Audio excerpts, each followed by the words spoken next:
Mélodie venue du ciel, un chant doux et merveilleux. Tous les anges en harmonie d'une seule voix célèbre ton nom. Ta puissance et ta splendeur, ta gloire remplit l'univers, ton éclat. Shalom, shalom, shalom à toi, Eugénie Colli, Yeta Gomis, shalom, shalom. Nous vous saluons dans le merveilleux nom de Jésus-Christ. Tous les anges en harmonie. Shalom à toi, Christelle Evano. D'une seule voix célèbre ton nom.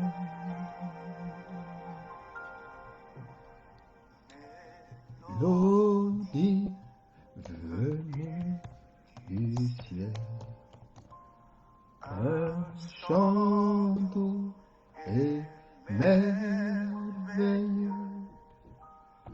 Tous les anges en harmonie d'une seule voix célèbre ton nom.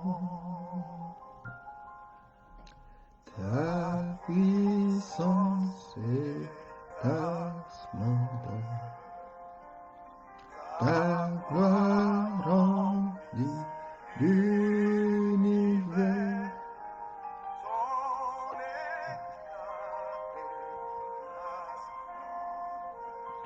Ta beauté sont incomparables.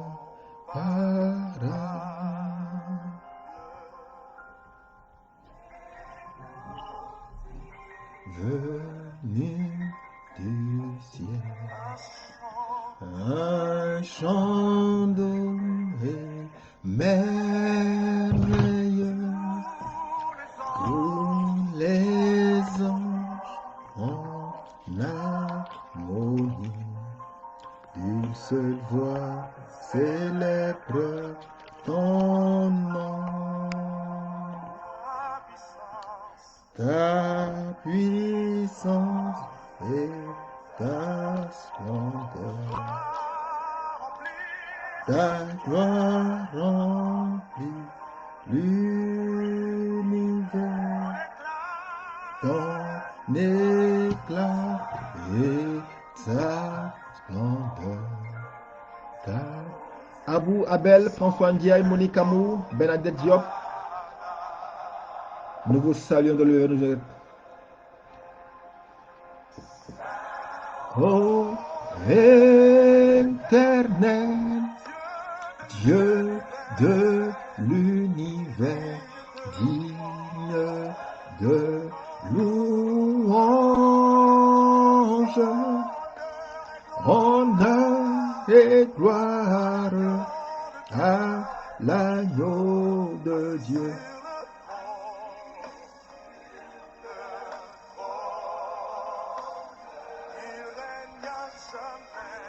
Règne à jamais.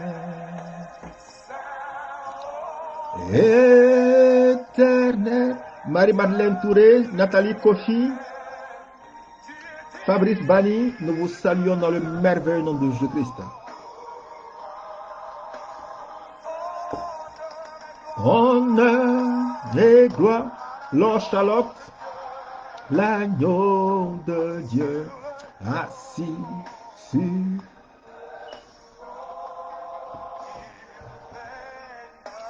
tu règnes à jamais.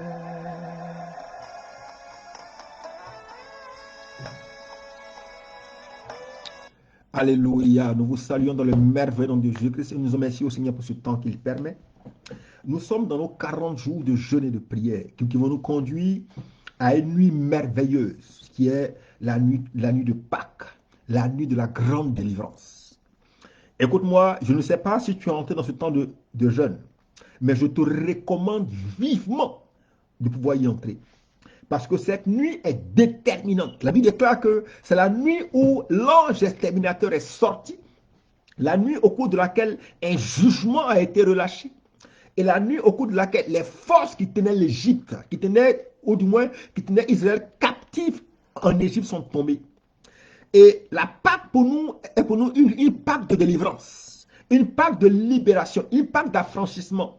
Peu importe la nature du lien, peu importe la réalité spirituelle dans laquelle tu es, la Pâque a la capacité de t'affranchir. Parce que cette Pâque, c'est le sang de Christ qui va être versé. Pendant 3 jours, nous allons aborder la thématique du sang de Christ. Notre texte de base est en Exode chapitre 12, verset 21 suivant.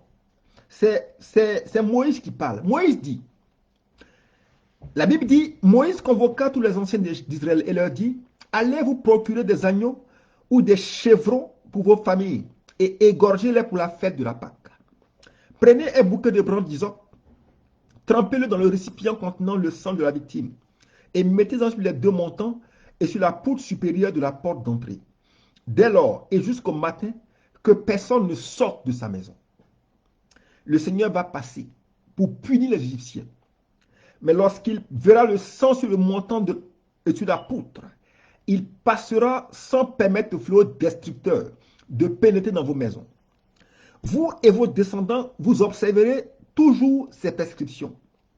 Et il poursuit, il dit, quand vous serez entrés dans le pays que le Seigneur a promis de vous donner, vous accomplirez cette cérémonie. Il dit, quand vous serez entrés dans le pays promis, cette cérémonie doit être maintenue. Le Seigneur dit quelque chose. La Bible déclare que Moïse était sorti.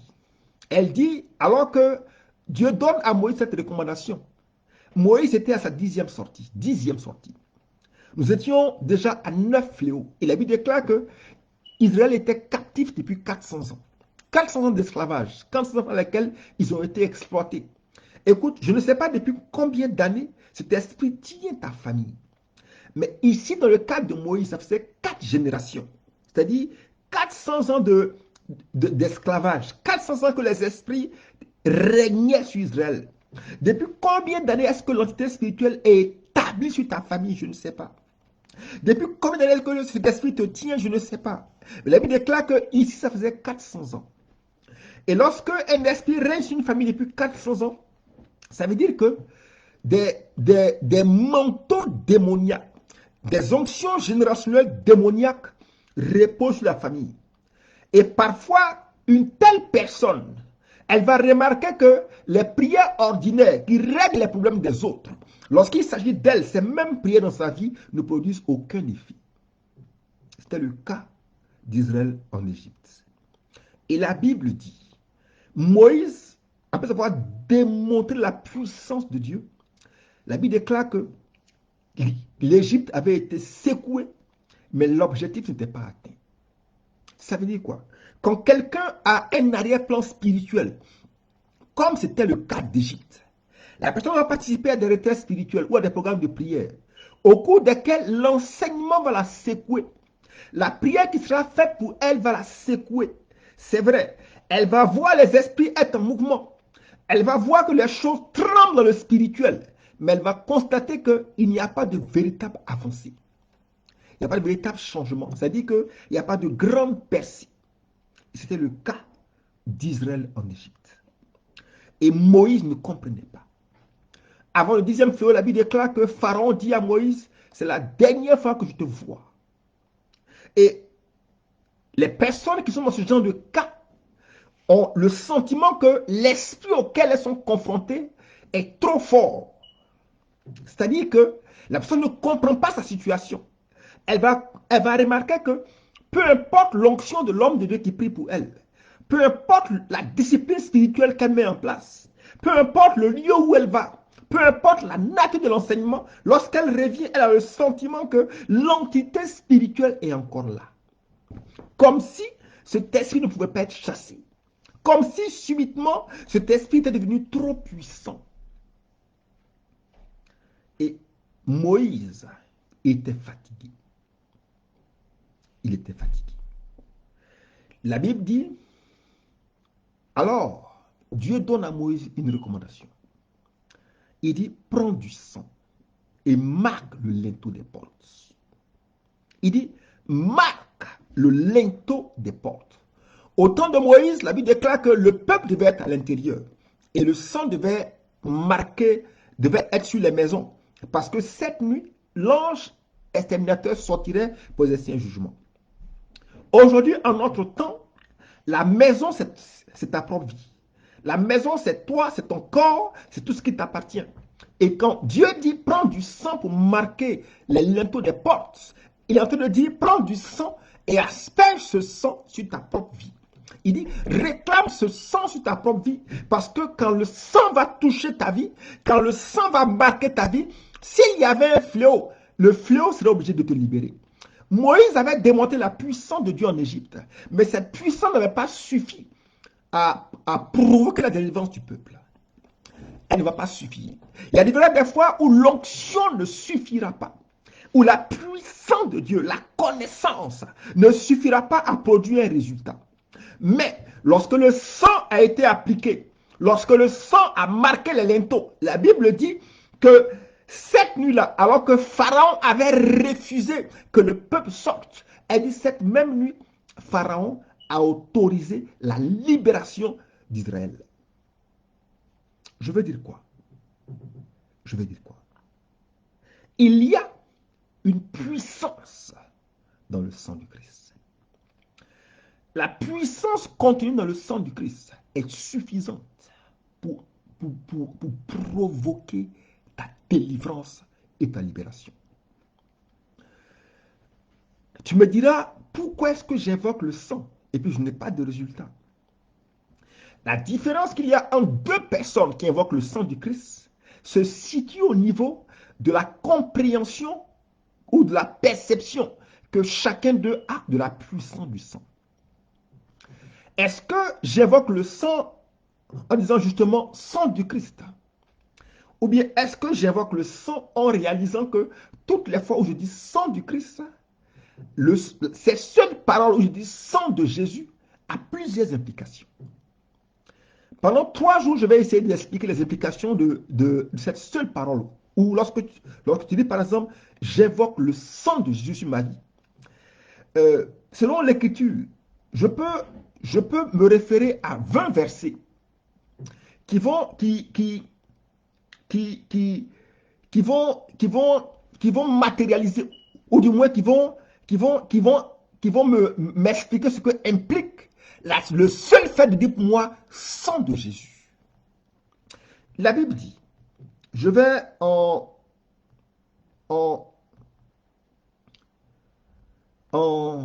la Bible dit, je fais toute cette référence rapidement.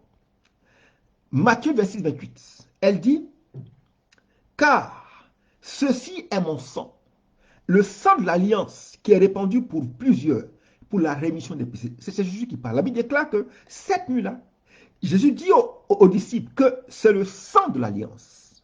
Ça veut dire que toutes les fois où je dis sang de Jésus, je reconnais que le sang du Christ est pour moi le sang qui m'introduit dans l'alliance avec le Père.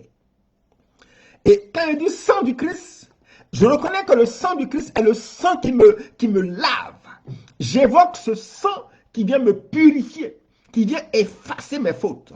Parce que la Bible déclare que l'élément principal que le diable prend pour m'accuser sont mes propres fautes. Et puisque le sang du Christ a la capacité de remettre mon péché, mais pas seulement mon péché, mais aussi les fautes que j'ai héritées.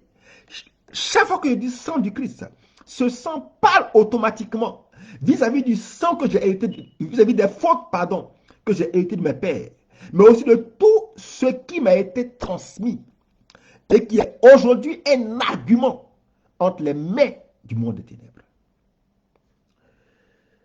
Matthieu Jean 6, 53, la Bible dit, Jésus leur dit, en vérité, je vous le dis, si vous ne mangez de la chair du Fils de l'homme, si vous ne buvez de son sang, vous n'aurez point la vie en vous. Ce verset dit que le sang de Jésus donne la vie.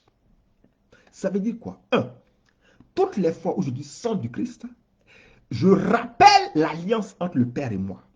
Je rappelle l'alliance qu'il y a entre Dieu et moi. Toutes les fois où je dis sang de Jésus-Christ, je réclame ce sang pour couvrir mes fautes. Toutes les fois où je dis sang du Christ, j'invoque la vie de Jésus sur ma vie. Parce que la Bible déclare en Lévitique que la vie de l'âme est dans le sang. Donc quand je dis sang de Jésus, en réalité, j'invoque la vie de Jésus. Troisième chose, Jean 6, 56, la Bible dit, celui qui mange ma chair et boit mon sang demeure en moi et moi en lui. Jésus dit que celui qui mange sa chair et boit son sang est en lui et lui, il est dans la personne. Ça veut dire quoi? Que le sang du Christ me permet d'être en communion avec Christ. Le sang me permet de demeurer en Jésus. Donc, toutes les fois où je dis sang du Christ, automatiquement, c'est comme une porte qui s'ouvre. La porte me donne accès à la personne de Jésus. Parce que j'ai dit sang de Jésus. Sang de Jésus. Acte 20, 28, la Bible dit, prenez donc garde à vous-même et à tout le troupeau sur lequel le Saint-Esprit vous a établi pour paître l'église du Seigneur qui s'est acquise par son propre sang. La Bible dit que le Père nous a rachetés par le sang. Ça veut dire que toutes les fois où je dis sang de Jésus, je m'oppose à toute transaction spirituelle qui a lieu dans ma vie. Donc, quand je dis sang de Jésus, je reconnais que Christ a payé le prix et il a fait le rachat pour moi. Donc, quand un esprit se présente pour dire Jean-Luc, tu m'appartiens, ou pour dire Jean-Luc, j'ai un droit sur ta vie, et que moi je dis sang de Jésus, je dis à l'esprit que le rachat a été fait. J'ai été acheté. J'ai été racheté. Donc, tu n'as plus aucun droit sur ma vie. Lorsque la Bible dit encore, Romains 3, 25, elle dit, c'est lui que Dieu a destiné par son sang être pour ceux qui croiraient victimes propiatoires, afin de montrer sa justice, parce qu'il avait laissé impunis les péchés commis auparavant, au temps de sa patience. Ce verset dit que le sang du Christ est le moyen par lequel, c'est le moyen de mon expiation. Ça veut dire que, à cause de ce sang, je ne dois plus rien. C'est-à-dire, le sang est le moyen par lequel ma dette a été payée. Donc, alors que la dette spirituelle introduit le principe des réclamations spirituelles. Et ce verset dit que le sang du Christ intervient sur la base de toute dette spirituelle que le monde des ténèbres peut utiliser pour introduire sur ma vie une réclamation. Donc, toutes les fois où je dis sang de Jésus, je conteste en réalité toutes les réclamations qui peuvent s'élever contre moi. Amen. Amen. Écoute, là où tu es, le Saint-Esprit m'arrête. Tu vas invoquer le sang du Christ sur ta vie. Le Seigneur veut que je prie pour toi. Tu vas invoquer le sang du Christ sur ta vie. Je vais poursuivre demain et après-demain. Je vais poursuivre demain, pardon. Tu vas invoquer le sang du Christ sur ta vie. Il y a des personnes qui me suivent qui vivent des oppressions. Tu vas invoquer le sang du Christ. Tu vas simplement dire sang de Jésus. Il va voir que, alors que tu diras sang de Jésus, la puissance de l'oppression va lâcher. Elle va lâcher. Je prie pour toi. Père, je réclame le sang du Christ. Je réclame, Seigneur, le sang de Jésus. Je réclame le sang de Jésus sur chacune des personnes qui me suivent maintenant. Seigneur, je réclame ce sang. Invoque ce sang là où tu es. Je cherche ton nom pour pouvoir prier pour toi. Je cherche ton nom pour pouvoir prier pour toi. Invoque le sang du Christ. Seigneur, j'invoque le sang de Jésus sur Simon Diaye, sur Nash Ladieng, sur Ruth Delgibor, sur El Padre Miracle, sur Marie-Madeleine Touré, sur Sabine Kété, sur Diane Catherine, sur Bernadette Diop, sur Christelle Evano. J'évoque tendre, Père, le sang de Jésus-Christ. J'évoque le sang du Christ et je viens marquer ces vies du sang.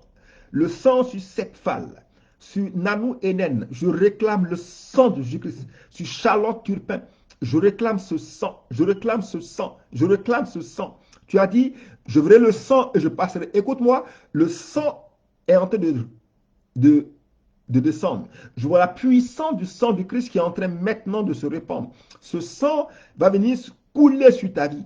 Pendant ce temps, il m'a dit pas d'enseignement. Il m'a dit, mets l'accent sur ma puissance. Il m'a dit, utilise ma puissance. Il m'a dit, durant ce temps, réduis le temps d'enseignement, mais utilise ma puissance. Et ce soir, le Seigneur manifeste sa puissance. Et sa puissance va jusqu'à toi. Et ce soir, c'est la puissance du sang de l'agneau. Écoute-moi, les oppressions que tu vivais, ces oppressions que tu vivais dans tes nuits, je vois une personne qui les nuits avait du mal à dormir.